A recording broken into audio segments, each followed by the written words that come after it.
With just 4 days to go for the third gathering of opposition India bloc to take place in Maharashtra, cracks in the team have appeared yet again, raising the pitch for Nitish Kumar to be the Prime Ministerial face of the anti-BJP gathering.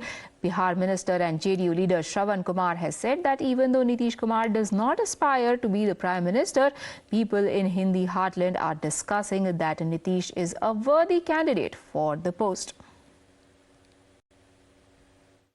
देखिए, नीतीश कुमार जी की एक ही इच्छा है कि India की सरकार बने, India जो महागठबंधन है उसकी सरकार बने और उसके लिए जितने भाजपा से के विचारधारा से अलग वाले विचारधारा के जो दल हैं उन सबको एक साथ लाने का प्रयास है उनका है। उनकी यही इच्छा है। प्रधानमंत्री की इच्छा उनकी कोई नहीं है, व्यक्तिगत इच्छा नहीं है। लोग देश में चर्चा करते रहते हैं उनके बारे में। चर्चा तो हर जगह नीतीश कुमार जी की हो रही है, चाहे बिहार हो, चाहे उत्तर प्रदेश हो, चाहे छत्तीसगढ़ हो, चाहे बंगाल हो, चाहे महाराष्ट्र हो, चाहे राजस्थान हो, सब जगह इनकी चर्चा होती रहती है कि ये प्रधानमंत्री के लायक हैं, प्रधानमंत्री के सभी अहर्ता को पूरा करते हैं। Now this comes even as those in the Congress party have been raising their pitch for Rahul Gandhi to be the Prime Ministerial face ever since he has been restored as the MP. The latest one on the block has been the newly appointed UPCC chief Ajay Rai, who just 2 days ago said that every youth, every mother and every sister wants that Rahul Gandhi should be at the helm of the country, and it is on the workers of the Uttar Pradesh party cadre the responsibility to make this happen lies on. और हमारे इसलिए कि एक एक कार्यकर्ताओं ने ये मन बना लिया है, एक एक कार्यकर्ता हमारे साथियों ने मन बना लिया है कि हम सब लोग कांग्रेस को 2024 में केंद्र में राहुल गांधी को देश का प्रधानमंत्री देखना चाहता है। हर नौजवान, हर किसान, हर मजदूर, हर गांव का आदमी, हर माताएं और बहनें ये चाहती हैं कि राहुल गांधी देश के प्रधानमंत्री बने। हम सब लोग, सबसे बड़ी जिम्मेदारी किसकी है? मैं पूछना चाहता हूं, देश के प्रधानमंत्री राहुल गांधी को बनाने में सबसे बड़ी जिम्मेदारी किसकी है? उत्तर प्रदेश की है। Now this dissonance in the India bloc has the BJP taking pot shots at them. They have repeated that it is a coalition of convenience where everybody is a prime ministerial aspirant. इनके पास घमंडिया गठबंधन के बाद बहुत सारे प्रधानमंत्री हैं। अभी देखिएगा धीरे धीरे सब प्रधानमंत्री जो कैंडिडेट है आपस में झगड़ने लगेंगे। इनके पास एक कोई व्यक्ति नहीं है। केजरीवाल खुद ही प्रधानमंत्री बन रहे थे जब वहां से गए थे लड़ने के लिए बनारस से लोकसभा का चुनाव। तो ये सब ख्याली पुलाव है, आपस में ख्वाब देखते रहें। The way Nitish Kumar is behaving these days, his party leaders have become confused. Some days back, his close confidante and minister Shravan Kumar said that Nitish Kumar is a PM aspirant and there is a big demand from his party workers in Uttar Pradesh that he contests election from Phulpur in Uttar Pradesh. Now he says that Nitish Kumar is not a PM aspirant. Joining me on the broadcast is Tom Vadakkan, who's a BJP national spokesperson, as well as Advocate Nikhil Jain, who is a political analyst. Mr. Jain, first question to you. Third meeting is happening in Mumbai in 4 days. Does it not raise difficulties for the India alliance when just for a few days to go ahead of that meeting you have voices speaking in different tones?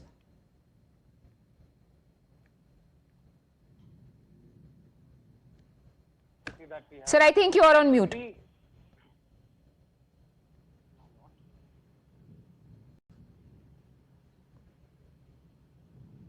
Right. While we get your audio fixed, Mr. Vadakkan, now the leader from Nitish Kumar's party is saying that what is wrong if the party members want him to be the PM? He doesn't aspire to be so. His party leaders can obviously want him to be the to see him at the helm of the nation.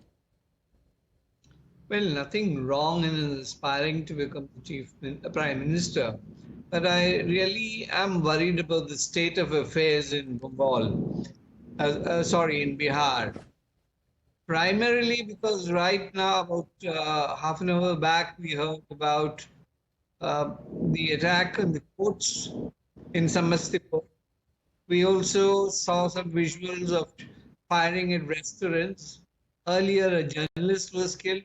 I mean, a prime ministerial candidate must start his charity from home. And he has left Bihar, the Tejasvis, and this Jungle Raj. If this is the plight of an aspirant, it is very, it's very dangerous days for India. And far from his being a contestant, but then this is going to rock the alliance, because hidden ambition is there, and then he has these people who are talking about, well, you know, he's fit to be the prime minister. He does not have any aspiration. But pray, why is a minister speaking that way without the permission of the chief minister? These are huge question marks that are in public mind. And then there is this Rahul Gandhi, who's traveling in Jammu and Kashmir. His mother is trying to give him support and launch. I mean, I don't know how many launches will he have before finally taking Nikhil into Jain, the orbit? would you think that Shravan Kumar would be speaking without a go-ahead from Nitish Kumar? First of all, is my audio clear? Yes, it is. Perfect. So see, what I was saying was that the BJP doesn't understand the very ethos of a parliamentary democracy, that in a parliamentary democracy, different parties, different leaders, different leaders can have their own different, views on who should be the prime minister, who should be their leader. And when Mr. Shravan Kumar from the JDU says that Nitish Kumar is a good prime ministerial candidate, I agree with him. He is a good candidate, as is Rahul Gandhi, as is Ashok Gehlot, as is probably some other leaders from the opposition coalition. Who gets to be the prime minister from the opposition bench is to be seen in 2024 when the members of parliament who are then elected in the Lok Sabha decide on it. So far as Mr. Vadakkan's comment is concerned, that how can a minister be speaking without the permission of the chief minister? May I remind him, sir, it is not the BJP. There is no constitutional or legal mandate for a minister to require permission from the chief minister to speak in favor of his leader. Mr. Shravan Kumar is the senior leader of his party, and he is expressing his mind that according to him, Nitish Kumar should be the prime minister. You talk to Congress people, they'll tell you, according to them, Rahul Gandhi should be the prime minister. And I don't think, where is the dissonance in that? These are, at the end of the day, different political parties who have come together on a single common platform of saving democracy, federalism, and secularism in the country, and they will have differences of opinion. But they don't need to announce who their prime ministerial face would be at this point of time. We don't live in a presidential system. This is a parliamentary democracy. It would be the Lok Sabha members who are then chosen in 24 who will have to decide who gets to head the country. And I don't understand what is the BJP's problem with all of this. Mr. Vadakkan? Precisely the ethos of a democracy. It is democracy. It is not dissonance. Yes, this is the sound of democracy that we are hearing. In London, he goes and Rahul Gandhi says India is a union of states. The advocate sitting on your panel should, I think, explain what union of state is, and that India did not exist before the constitution. If they read history and the continuity and the civilization. No, but I think we're digressing from the topic here, sir. I'm giving you the insight into one of the great leaders that they're proposing. He says it's a union of states. Now, be what it may. Now, the debate is not just confined to Nitish Kumar. There is Mamata brand of Prime Minister.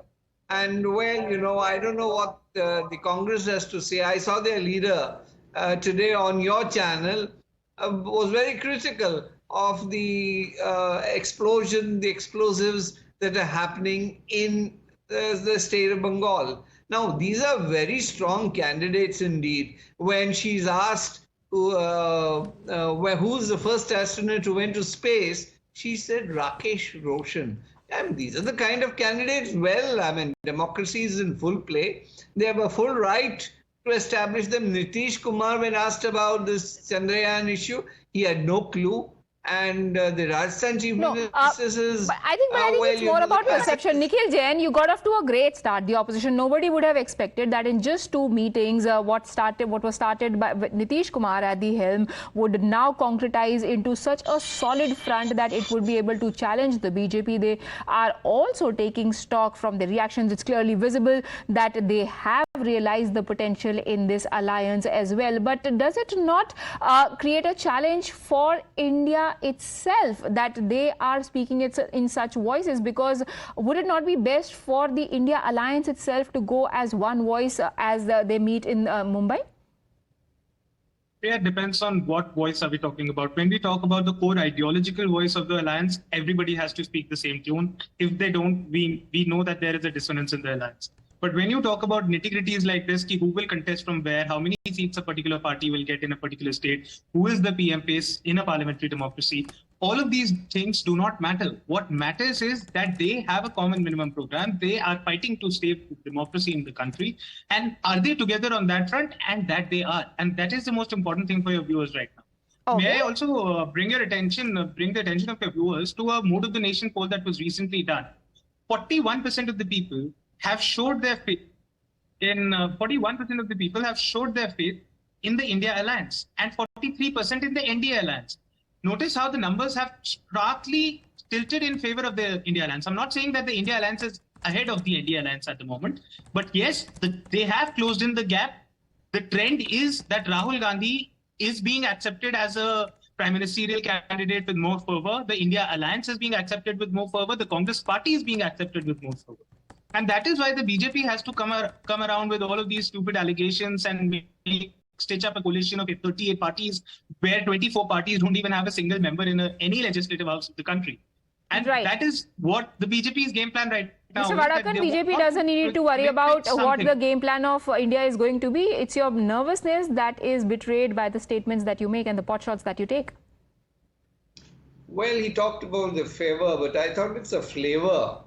That is what is all about. Because the flavor here is, unfortunately, it's in the eating of the cake that is the flavor.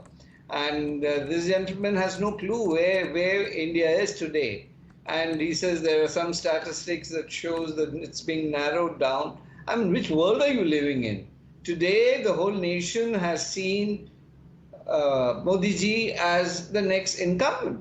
There's no denial about that. Their mindset has been fixed. Your problem is you don't want to realize it. When he was a prime minister for 2 terms, still you did not realize it. Now comes the final match, and you will realize it at your cost, because this kind of alliances have a history of not lasting more than 3 months. Right. They last because there is always a clash of seats, which you said is not a problem. Who's going to give you a seat in Delhi? Who's going to give you a seat in Punjab? Who's going to give you a seat in Tamil Nadu? Another state has been added to that list, which is Bihar, because just today Aam Party has announced that they are going to contest elections in Bihar as well. One understands if one of the parties is in a strong contentious position, but even when the fight is a neck-and-neck battle, there are those like the Aam Party that have entered the fray in Madhya Pradesh earlier, and now today we heard that they have entered Bihar as well. At least they are planning to.